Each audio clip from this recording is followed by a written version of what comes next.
We need a new system. We need a new society.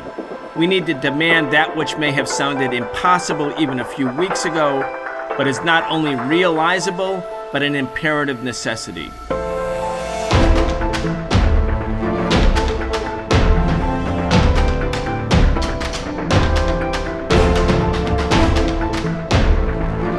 Today, we will talk about the Ukrainian military counteroffensive, now in its 80th day. It has not produced major breakthroughs, and Ukrainians, according to U.S. government officials, may be becoming casualty averse, meaning not wanting to die in such record numbers. Welcome to this week's episode of the Socialist Program. I'm your host, Brian Becker. Today, we're talking with Walter Smolarek. Walter is the editor of Liberation News. Walter, welcome back. Thank you very much for having me. Well, Walter, a lot's going on. As I mentioned in the introduction, the much vaunted counteroffensive by the Ukrainian armed forces is in its 80th day. You can see from the media reports and the statements of U.S. government officials that what they had hoped for has not been accomplished. There are no major breakthroughs.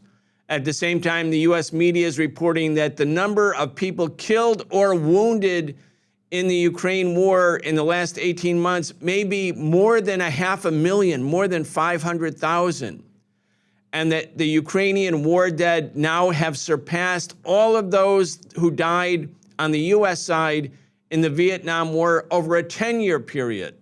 I'm not talking about the 2 million Vietnamese who died, but more than 58,000 Americans died during the Vietnam War. At that time, that provoked a huge anti-war movement in the United States. People said, what is this war for? Why are we sending our sons to kill and be killed? What's it all about? When does it ever end? And obviously, as you can see, Walter, from the media reports here in the U.S., Ukrainians don't want to keep dying. They don't want to keep sending their sons to a long war. And yet U.S. government officials and the U.S. Washington-based think tanks and the U.S. media are demanding a long war no matter what the cost for Ukrainians. Let's just talk about that. That's right. Well, the violence, the carnage is absolutely massive in this war. And you're right. The counteroffensive is not living up to what was essentially sold to the public. And this was in large part a way to generate public support for shipping new, more advanced weapon systems, spending more and more tens of billions of dollars. But if you look at what the counteroffensive has been able to achieve so far in, like you said, the about, roughly 3 months that it's been going on for, it's very little. It's very little. The Ukrainian military commanders were probably hoping to recreate the type of success that they experienced in counteroffensives in Kharkiv province in the north or Kherson in the south. But that has not materialized because the Russian defensives have been in much better shape than in earlier phases of the war. And there are a lot more Russian soldiers, too, fighting because the country has gone through a mobilization, right? Essentially a draft. So the fighting has been much, much, much more intense. The Russian military leadership has, very established defensive doctrines. They have, methods in place that they've all studied to create echelon defenses, multiple lines of defense.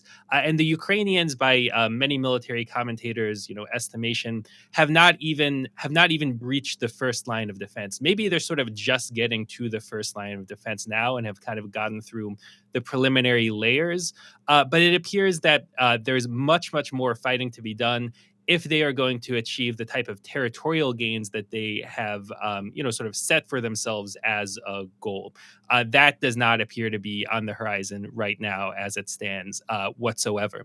What has been happening is death in massive numbers, as you pointed out, destruction to a huge extent. And the U.S. government, the U.S. Pentagon and State Department war planners, they want that death and destruction to go on until they achieve their geopolitical goals, which is to, as Lloyd Austin openly said, weaken Russia and really to, in their wildest fantasies, affect regime change inside of Russia and the installation of a compliant pro-Russian government. Just look at this headline or listen to this headline from Foreign Affairs magazine. It's titled, "How Ukraine Can Win a Long War. The West Needs a Strategy for after the counteroffensive. It was published on August 30th, and it essentially compares the war in Ukraine to World War I and World War II. And they said, well, at this point in World War I or World War II, think about what dire straits the Allies were in, the Western powers were in. It can still come around. They can still turn this thing around is essentially the thesis of the article. And it reflects the thinking of a large part of the imperial, managing, leadership. They can still turn this around if the war goes on and on and on and on. Ukraine can win a long war, meaning one that can last for potentially even years, where this type of grinding death and destruction goes forward. And then eventually Russia can be worn down, strategic opportunities can be found. And with, a huge amount of resources invested, they can retake all of the territory that Ukraine claims as its own. That's a very dangerous recipe for escalation. I mean, the United States has already toyed around with the idea of, for instance, a no-fly zone, which would have been, a guaranteed, nearly guaranteed entrance into World War III. The longer this war goes on for, the higher the risk of an unplanned, unexpected, maybe even accidental escalation goes forward. But they are not willing, the Western leaders, the Western capitals, are not willing to consider what it would take to actually end this war now. How we could have peace, not sometime in the next few years, but right now, sometime in the next few weeks or months. Walter, let me jump in. When we talk about how the war could come to an end if it's not a long war, in other words, could there be a settlement to the war? It was noteworthy what Putin said in his speech at the recent BRICS summit that took place in Johannesburg. I think you have a copy. I want to quote for the audience just a little bit of what Putin said, and then I want to talk about that. Yeah, that's right. So this is what Putin said at the BRICS summit. Let me point out that it was the attempts by some countries to preserve their global hegemony that paved the way to the deep crisis in Ukraine. It started when an anti-constitutional government coup took place in this country with the help of the Western countries. This was followed by the unleashing of a war against people who refused to accept this coup. It was a cruel war, a war of extermination, which lasted for 8 years. Russia decided to side with people who are fighting for their culture, their traditions, language, and future. Stopping the war unleashed by the West and its satellites in Ukraine against the people of Donbass is the only thing that defines our actions in Ukraine. We are grateful to our BRICS colleagues who are trying to end the situation and achieve a just settlement by peaceful means. What do you think about that framing of the war, Brian, and the potential resolution? Well, I want to go back and then say and then make a point. I think we have a map here of Russia and Ukraine and the area of the Donbass, and I want to talk about it. You can see in this map, there's Ukraine in blue. The green is the Donbass. Now, let's hear again what Putin actually says at the BRICS summit. Originally, remember, before the Russian invasion, which was February 2022, Putin said the goal was to demilitarize Ukraine and to denazify Ukraine. So kind of not territorial gains, it was about the character of Ukraine. And that was, of course, as the U.S. was incorporating Ukraine into a U.S. sphere of influence, into NATO in a de facto way, even if it didn't have formal membership, such that all of Ukraine was going to be used by the U.S. as a staging ground for the placement of advanced missiles targeting Russia that Russia couldn't defend against. And also the Kiev government, the Ukrainian government, had ignored the Minsk agreements or violated them and was continuing to shell the people in the Donbass. These are mainly Russian-speaking people in the eastern part of Ukraine, people who historically always considered themselves to be Russian. So now you have, as you just quoted to us, Walter, here's what, I want to emphasize this for the audience. Here's Putin speaking at BRICS.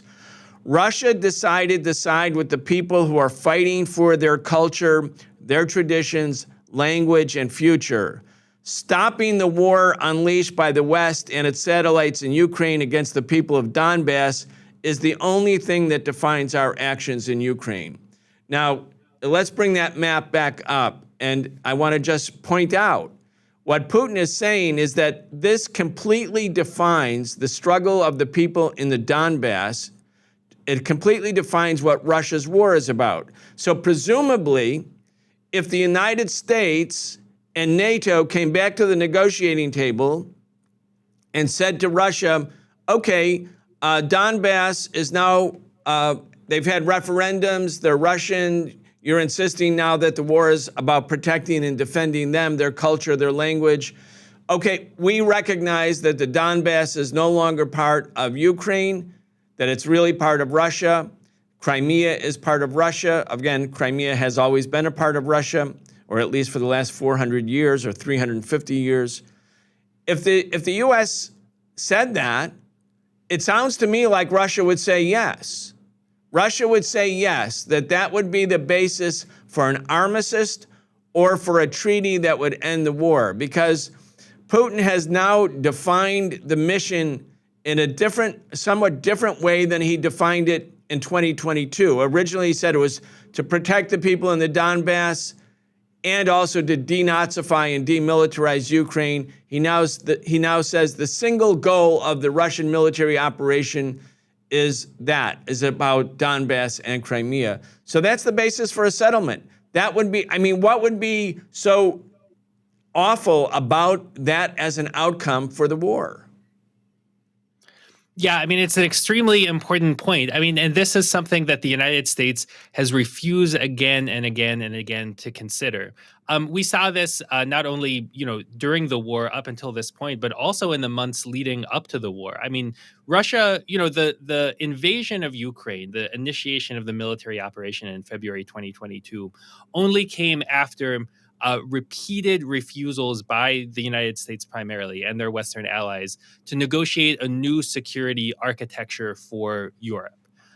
Russia has, of course, immediate concerns in Ukraine as it relates to the status of the Russian-speaking ethnic Russian population of the country.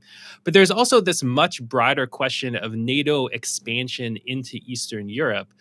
That's something that the United States has been, completely unwilling to talk about, to have any type of, political settlement over.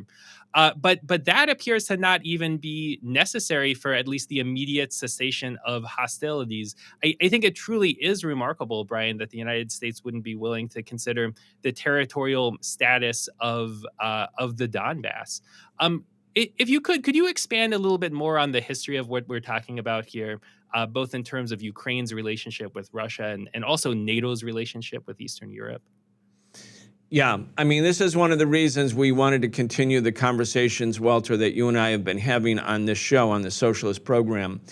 I mean, Ukraine was part of Russia and became an independent or semi-independent republic in 1922 by a treaty that formed the basis for the Union of Soviet Socialist Republics.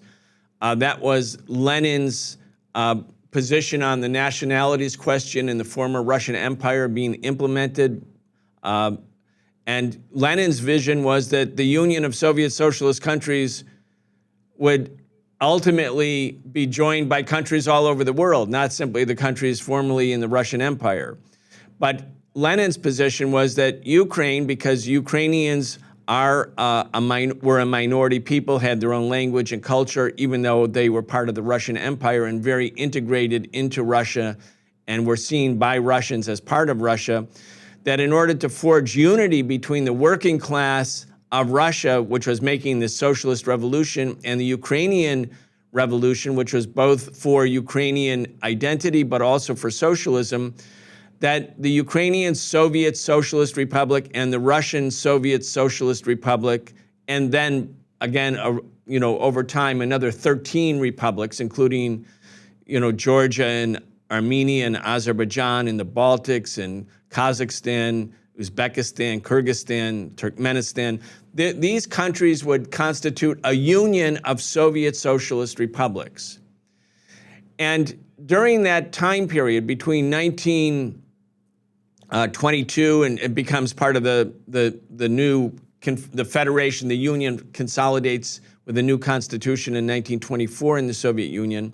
From that time all the way until the dissolution of the Soviet Union in 1991, December 1991, Ukraine and the and Russia are one. They're part of the same country. And in 1954, after Stalin died, and when Khrushchev was emerging as the principal new leader of the Union of Soviet Socialist Republics, and Khrushchev had been for a long time the leading party member in Ukraine, it was really under his leadership that Crimea was transferred from Russian authority to Ukrainian authority. So it became part of the Ukrainian Soviet Socialist Republic in 1954. But it really was an administrative alteration of the status of Crimea because they were one country.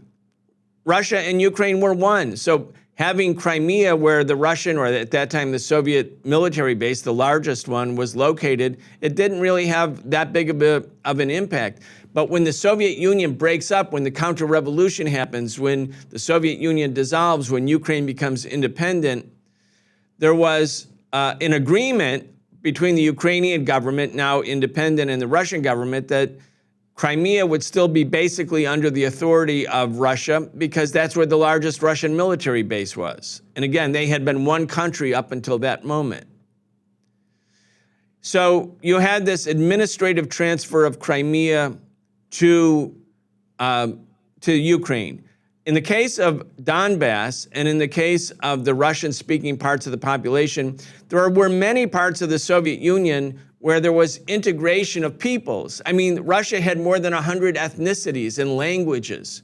And so people had their own territories, their own common territories and their own common culture.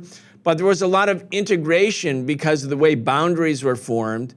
One of Putin's complaints when he announced the invasion of Ukraine was that the Donbass, which is a predominantly Russian-speaking part of that territory, was kind of sort of just put into Ukraine administratively in 1922, where it should have been part of Russia from the beginning. So that's some of the history of that. But the other part of this that I think is very, very important is to realize that NATO expansion took place, and this is the other part of the history, Walter, that we've spoken about, but we can't speak about it too much. I mean, NATO expansion takes place dramatically after the fall of the Soviet Union, after the collapse of the Soviet Union. So you had the NATO formed in 1949 with 12 countries. In 1954, the Soviet Union, then in the post-Stalin era, asked to join NATO under one condition, that Germany not be allowed to come into NATO.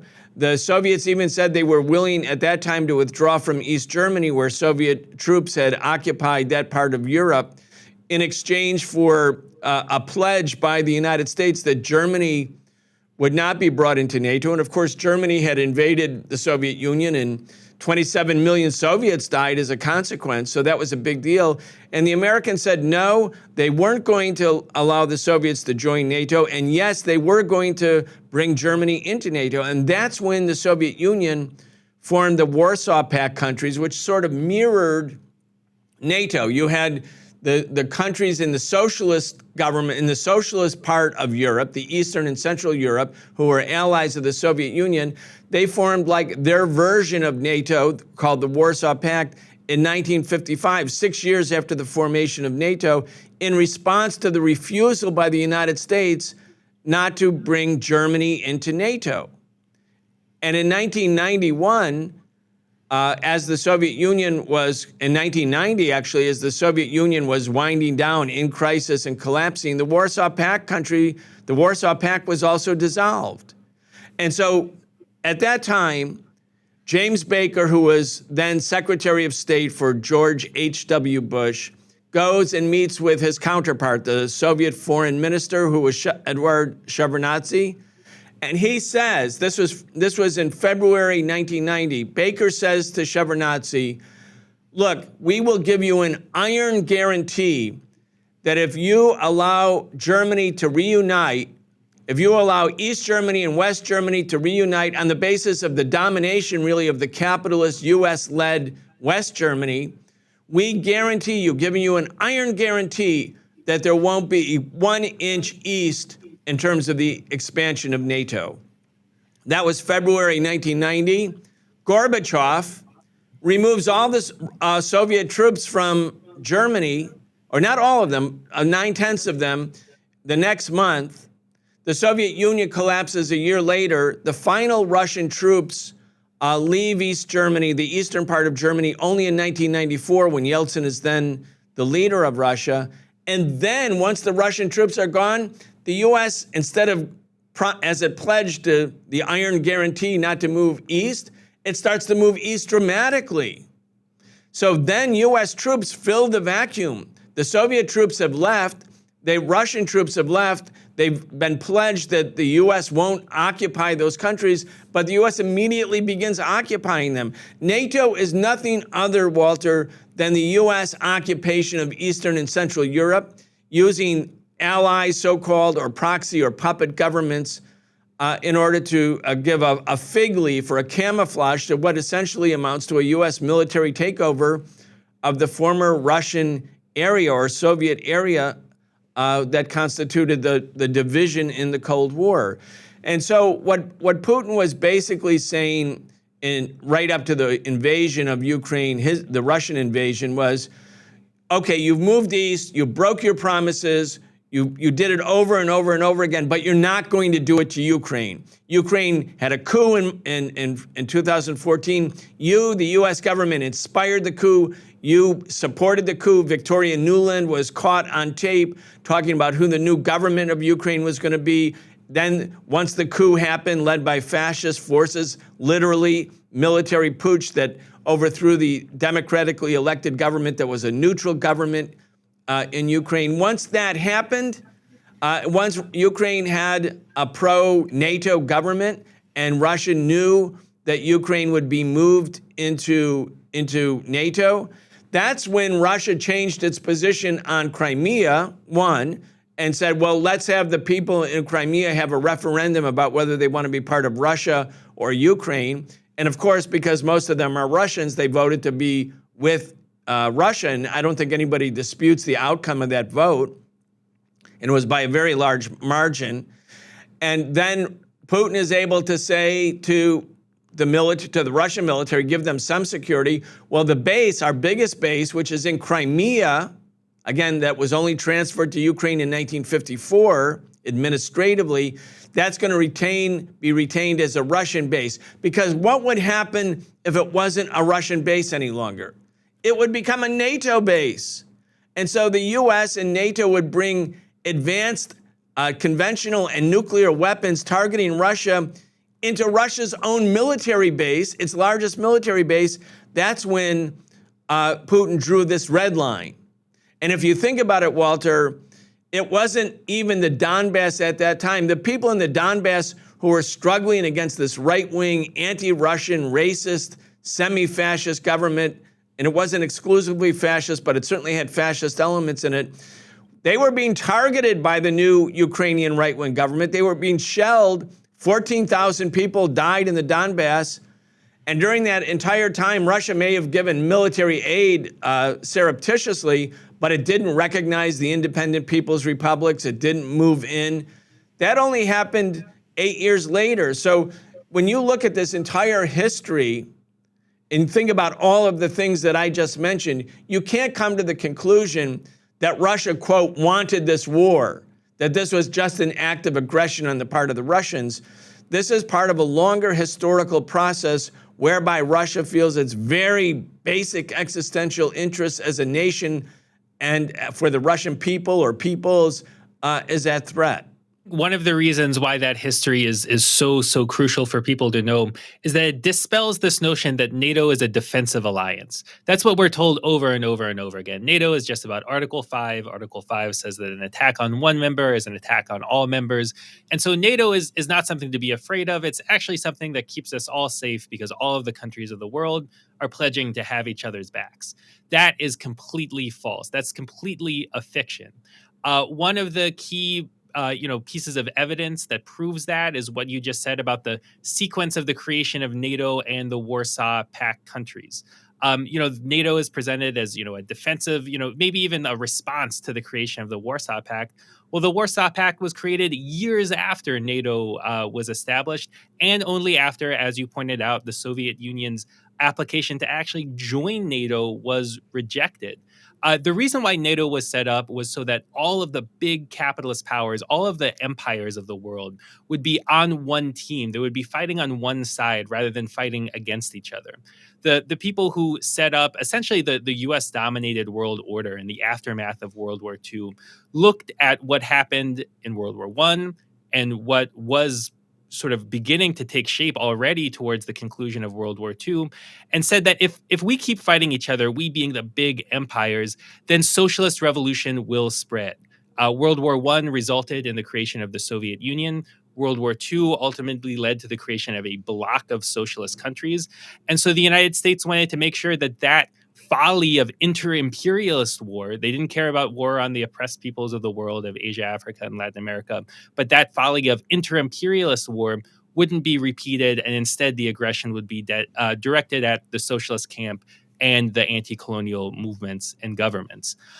Russia also, in the aftermath of the collapse of the Soviet Union in the 90s, explored the possibility of joining NATO. I mean, they probably would have gone ahead and joined NATO if they were not prevented from doing so, again, by the United States. The rationale was a little bit different that time.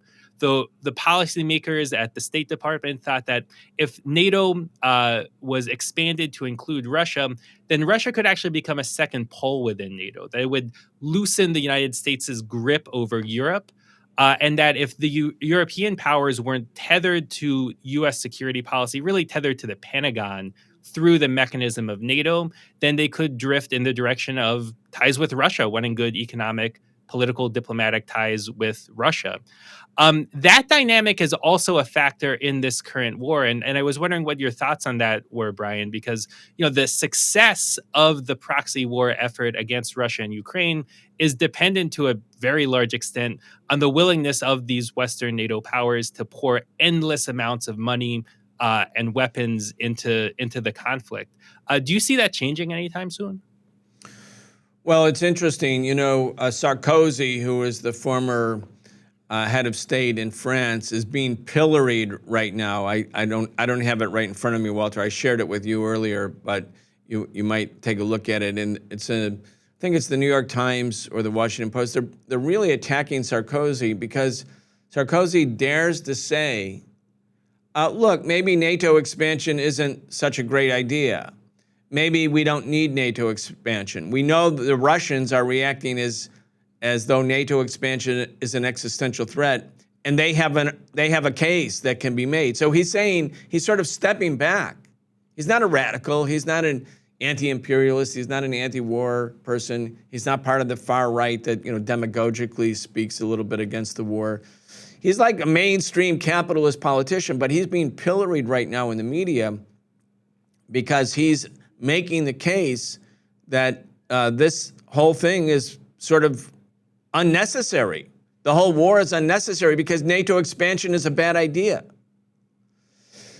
But I don't see any of the other leaders in Europe right now, the current heads of state, doing that. In fact, I would say that what the U.S. wanted by provoking Russia, refusing to negotiate with Russia when Russia said these are red lines, even when Putin amassed large numbers of troops in Belarus and on the eastern side of Ukraine in Russia prior to the invasion in February 2022.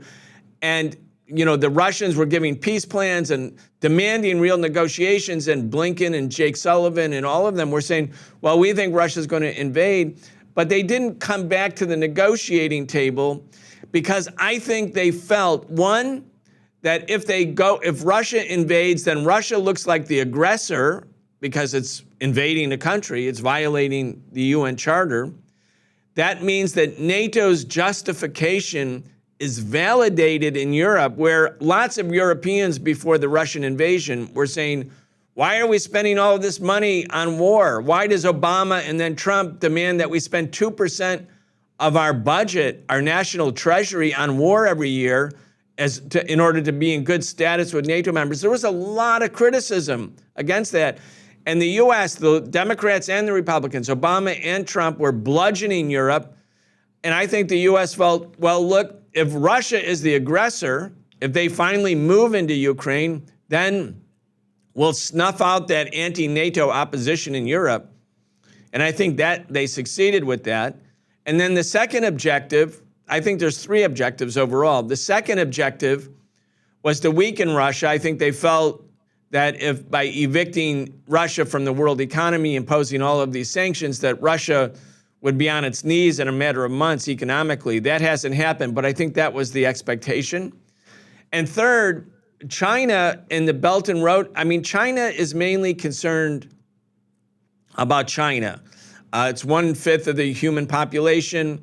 It was a poor country trying to overcome the legacy of semi-colonialism and underdevelopment, and massive poverty. You know, China was trying to overcome that, and they were using things like the Belt and Road Initiative to create a new international trade relationship that would be good for China rather than having China just under the dictates of the West.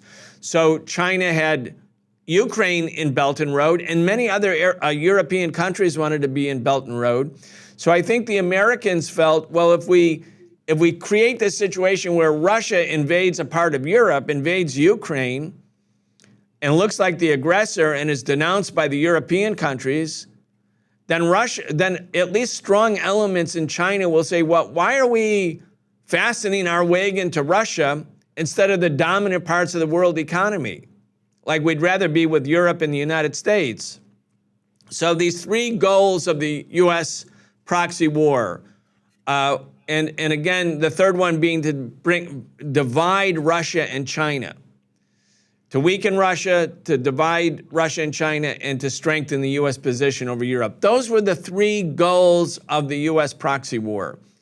So one, I think Europe is still very tightly under the control of the United States. Sarkozy is a rare voice. Henry Kissinger, the war criminal from the Vietnam War days, sounds a little bit like realpolitik, like let's negotiate, NATO expansion is bad. These are rare voices. But in terms of weakening Russia, so far, no. And breaking up the Russian-Chinese alliance, also, so far, no. Yeah, Brian, I mean, just to go back to that article that you mentioned at the beginning of your comment, this was the headline from the New York Times. A former French president gives a voice to obstinate Russian sympathies.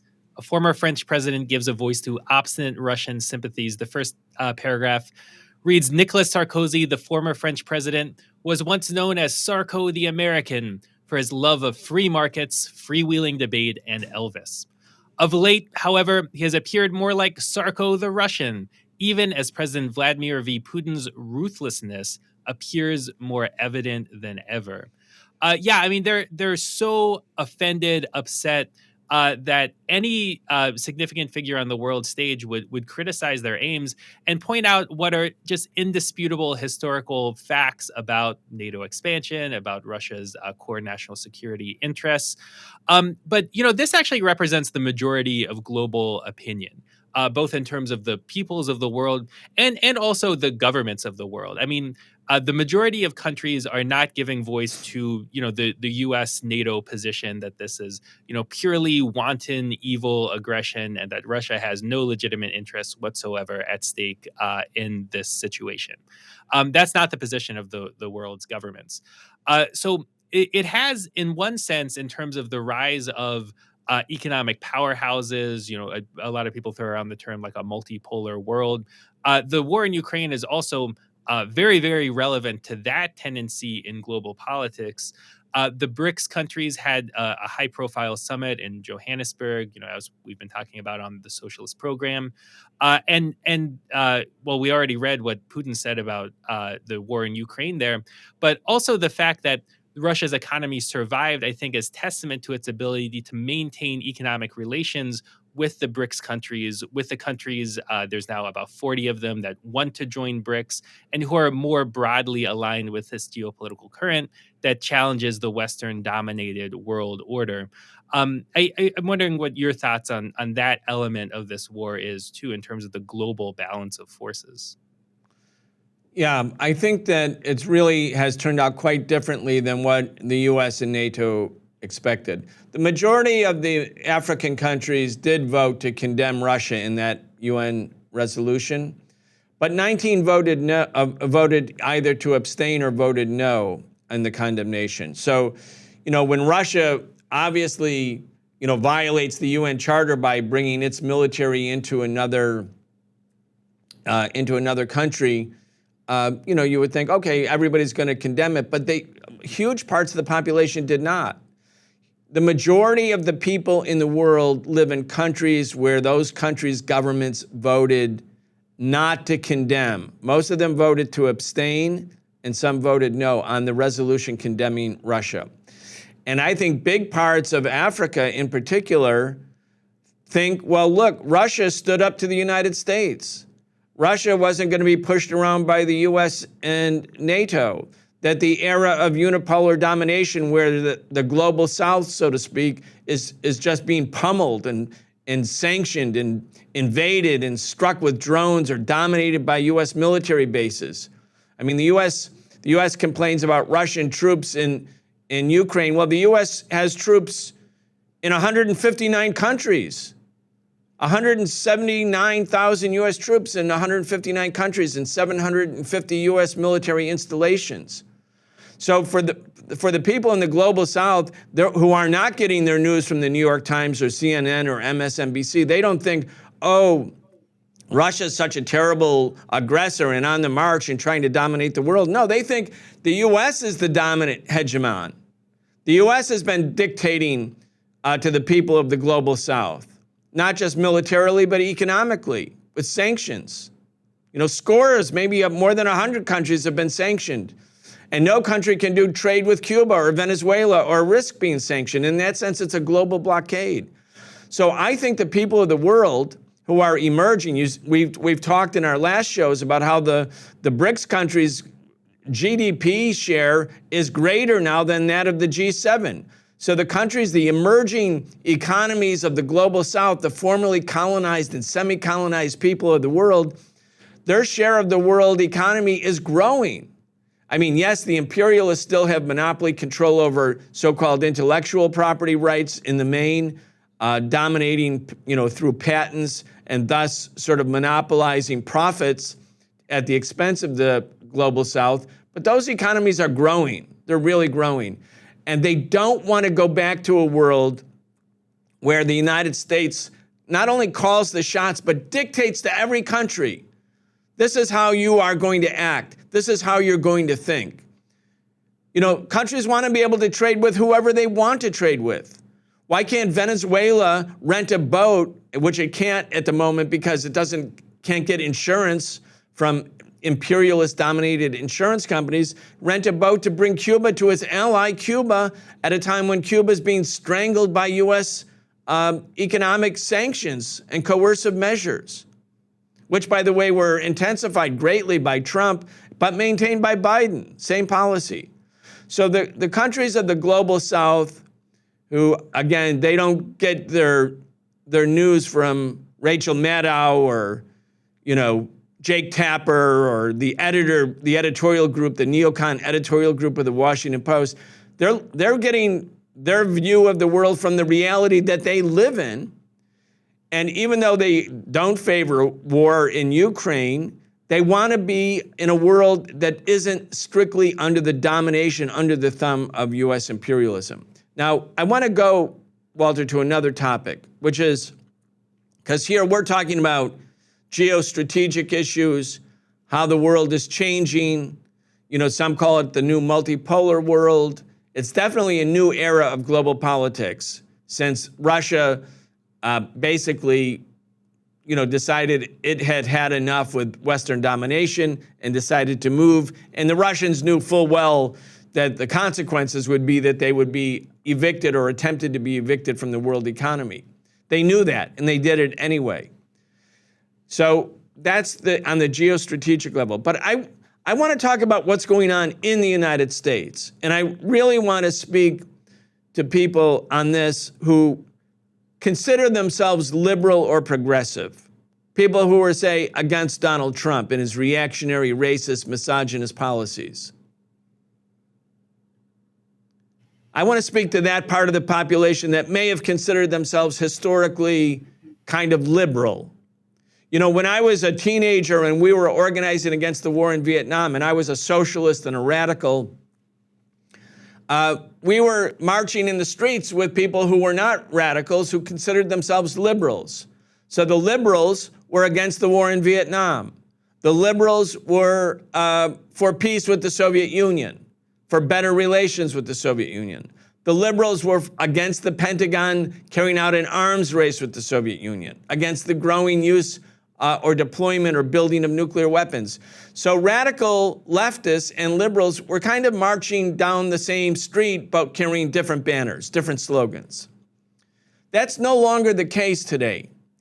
As a consequence of the Democratic Party selling liberals this bill of goods that Donald Trump, who they hated, became president of the United States because of Russian interference, because of the Kremlin, or because of the Internet Research Agency, something that was completely not true. That's not why Trump became president in 2016, but liberals thought it was. They agreed with it.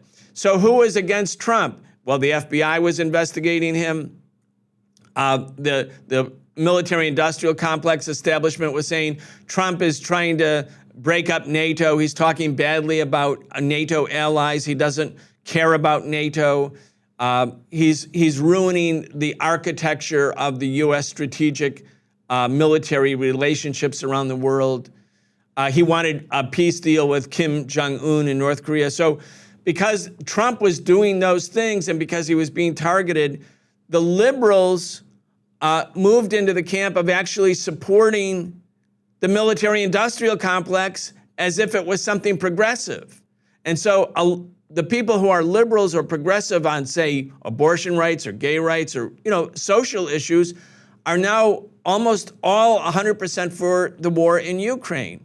So again, when I was a young person and we were liberals and radicals marching together, the difference between us, was the radicals said, look, the real reason the U.S. is at war in Vietnam, and the reason it's got military bases everywhere, and the reason it's got this nonstop war against the Soviet Union, is because it's a global system of imperialism and capitalism, where the liberals were saying, no, these are mistaken foreign policies. We don't need a new system. We just need better politicians, better leaders, better thinkers.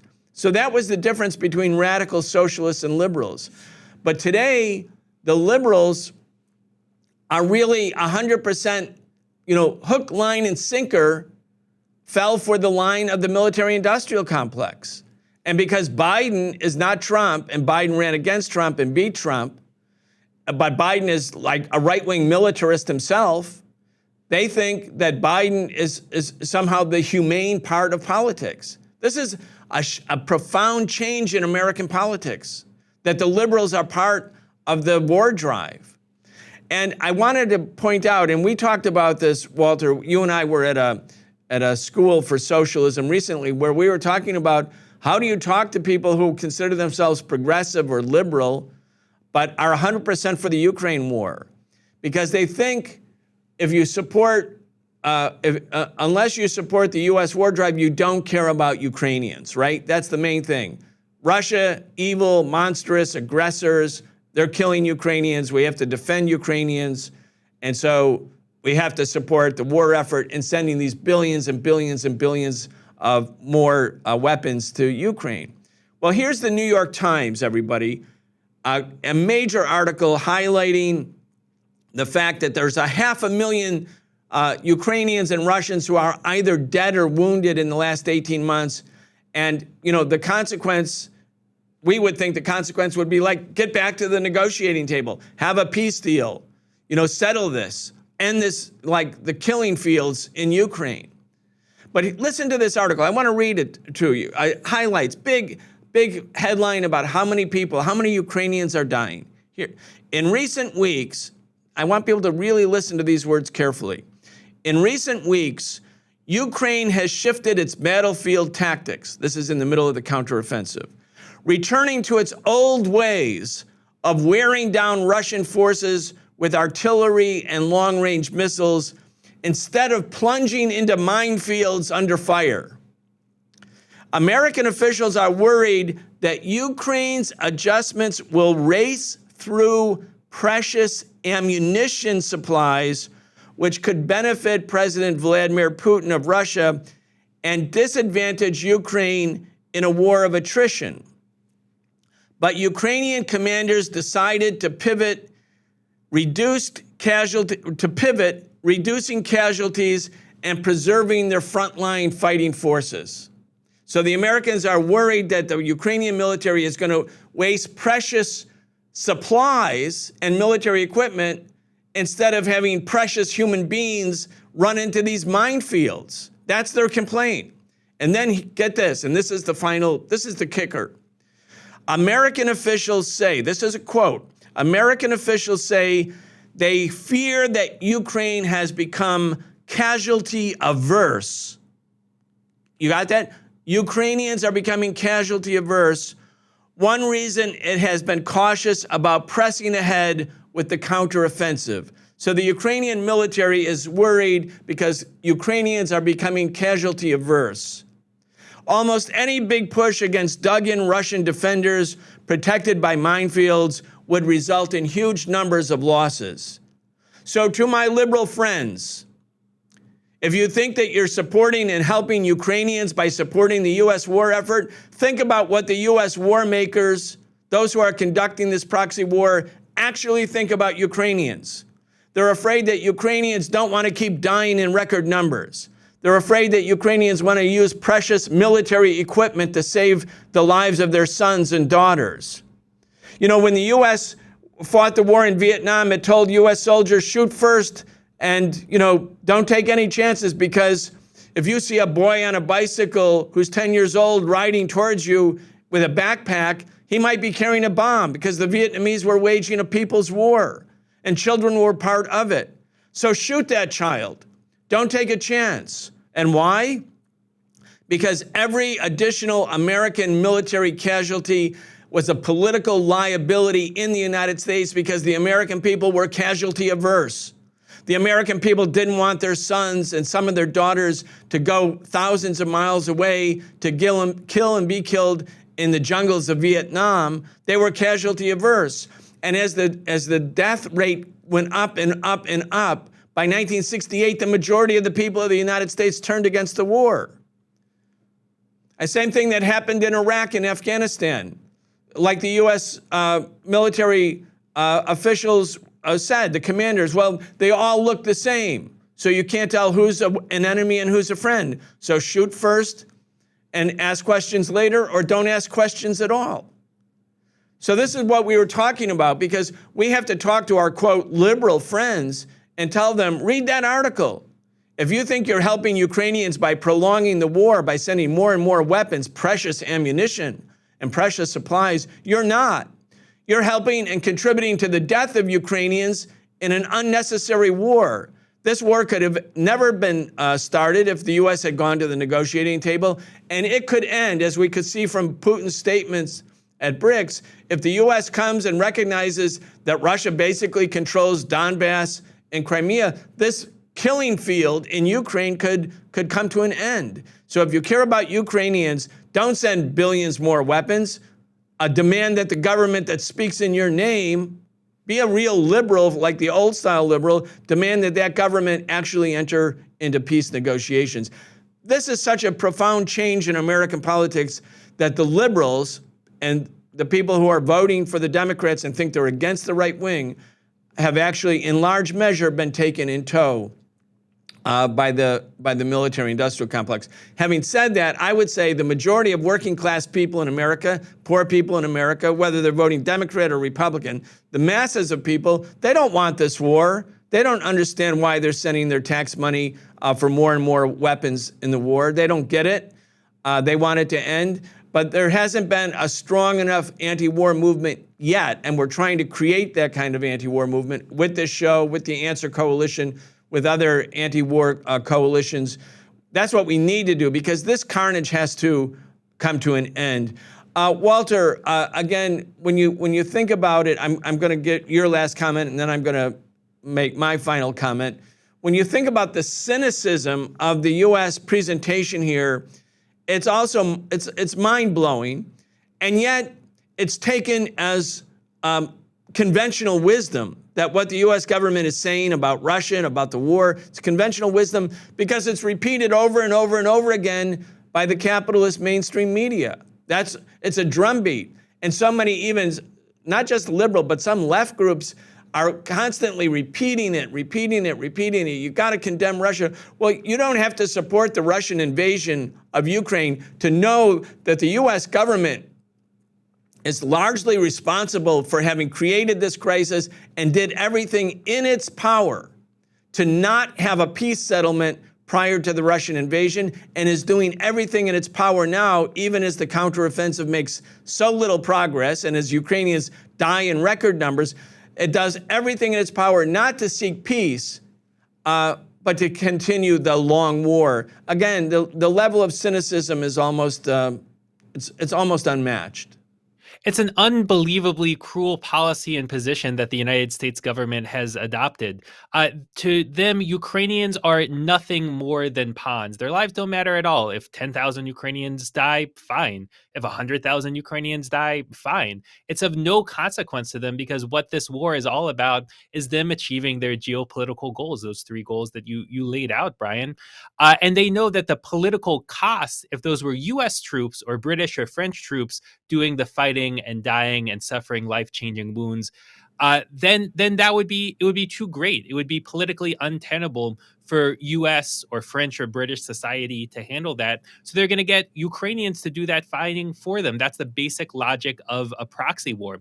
That's also why they prefer to wage drone warfare all around the world, murdering people from thousands of miles away, controlling autonomous vehicles that prowl the skies. I mean, these sort of new generation of imperialist war making really centers around this question: how do we avoid large-scale casualties of our own troops and make sure that all of the killing and dying is done by other people?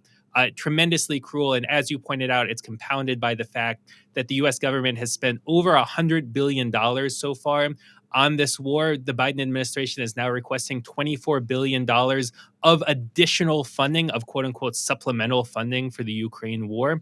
This is madness. This is terrible, especially when you consider all of the suffering, all of the crises that working people are going through in this country and around the world. It's absolutely obscene that it's all being used to keep this war going when it could end with a peace settlement.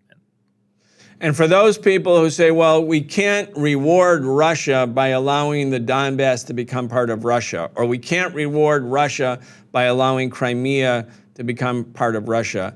Crimea became part of Russia, Walter, in 1954, again, when Ukraine and Russia were one country called the Soviet Union. That was 1954.